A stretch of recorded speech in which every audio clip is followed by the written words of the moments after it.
سندھ میں زرعی ٹیکسز کا بل منظور، وزیر اعلیٰ سندھ نے ایف بی آر کو آڑے ہاتھوں لے لیا، کرپشن کا گڑھ اور مسائل کی جڑ قرار دے دیا۔ سندھ بیورو آف ریونیو کی تعریفیں، ایس آر بی نے ہمیشہ اپنا ہدف پورا کیا ہے۔ وزیر اعلیٰ نے کہا کہ زرعی ٹیکس 30 سال سے لگا ہوا ہے، کسان اگر فصل نہیں اگائے گا تو ہم کیا کھائیں گے؟ زرعی ٹیکس قانون میں بہتری کی گنجائش ہے۔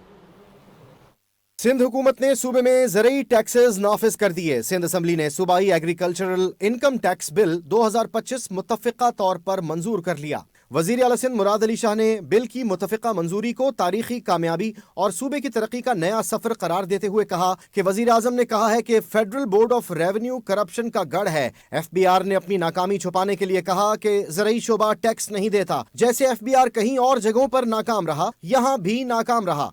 جو فیلیئرز ایف بی آر کے تھے، ہمارے ریونیو ڈپارٹمنٹ کے بھی تھے۔ ایف بی آر جو ایک کرپشن کا گڑھ ہے، انہوں نے بغیر کنسلٹ کیے، ایف بی آر نے اپنی کوتاہیاں چھپانے کے لیے، ایف بی آر نے اپنے فیلیئرز پہ پردہ ڈالنے کے لیے کہا جی یہ ایک سیکٹر ہے، یہ ٹیکس نہیں دیتا۔